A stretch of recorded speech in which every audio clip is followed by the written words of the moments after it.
राम राम दोस्तों। आज हम बात करेंगे पुराणों में सोमनाथ ज्योतिर्लिंग की स्थापना की कथा के बारे में।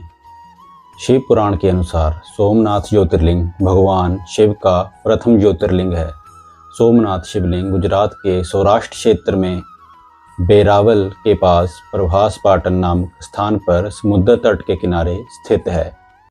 पुराणों के अनुसार जब प्रजापति दक्ष ने अपनी सभी 27 पुत्रियों का विवाह चंद्रमा के साथ कर दिया तो वे बहुत प्रसन्न हुए। पत्नी के रूप में दक्ष कन्याओं को प्राप्त कर चंद्रमा बहुत शोभित हुए और दक्ष कन्याएं भी अपने स्वामी के रूप में चंद्रमा को प्राप्त कर सभी इस विवाह से प्रसन्न थी।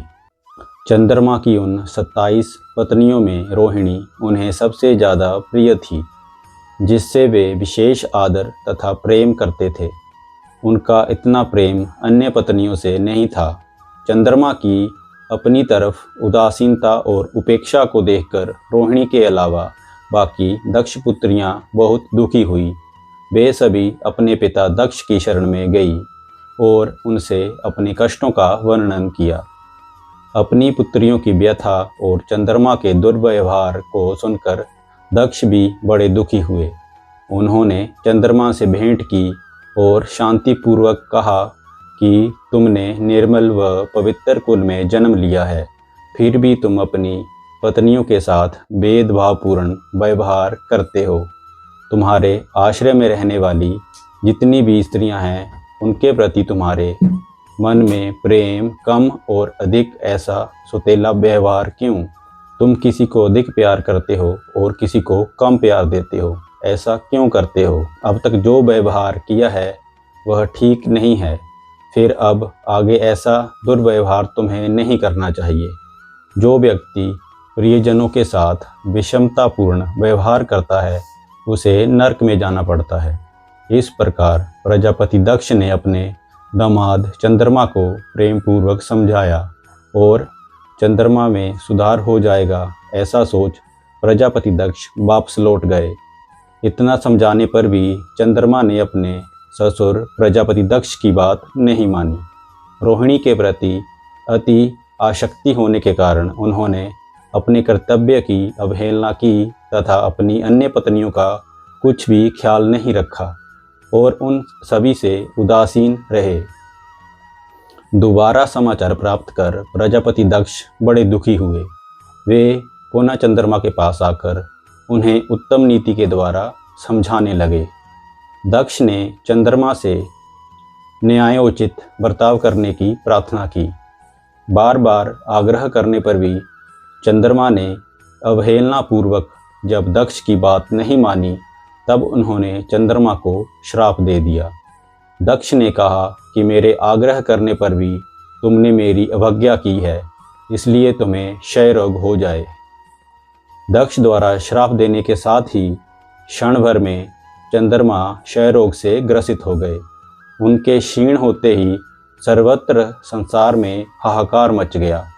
सभी देवगण और ऋषिगण भी चिंतित हो गए। परेशान चंद्रमा ने अपनी अस्वस्थता तथा उसके कारणों की सूचना इंद्र आदि देवताओं और ऋषियों को दी। उसके बाद उनकी सहायता के लिए इंद्र और अन्य देवता तथा वशिष्ठ आदि ऋषिगण ब्रह्मा की शरण में गए।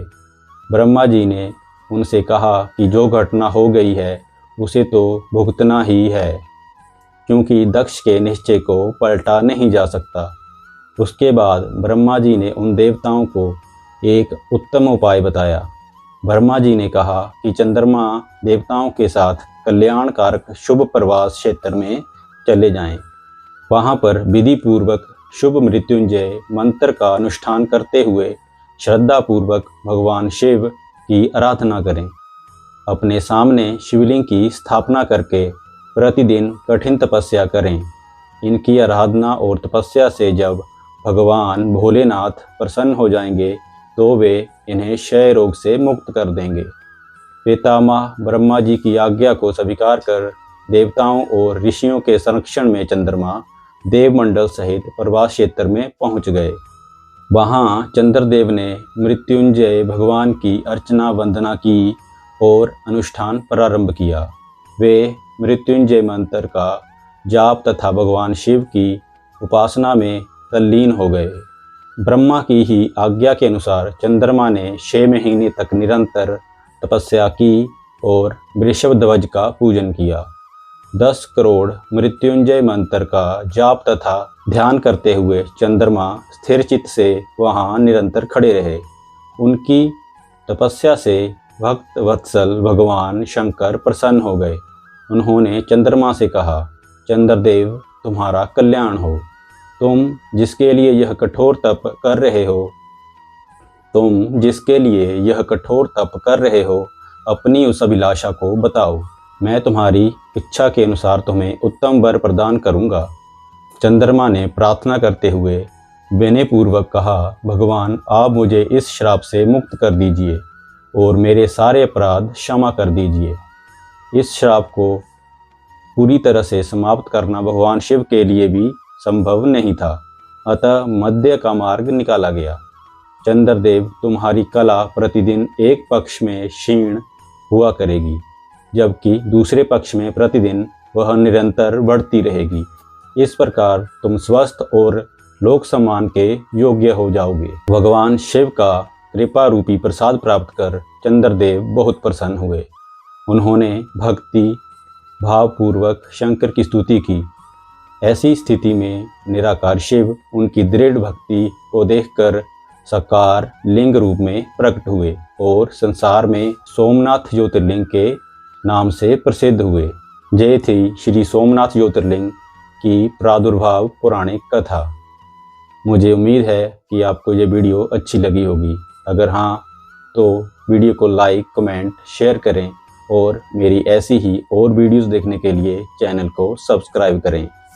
हर हर महादेव।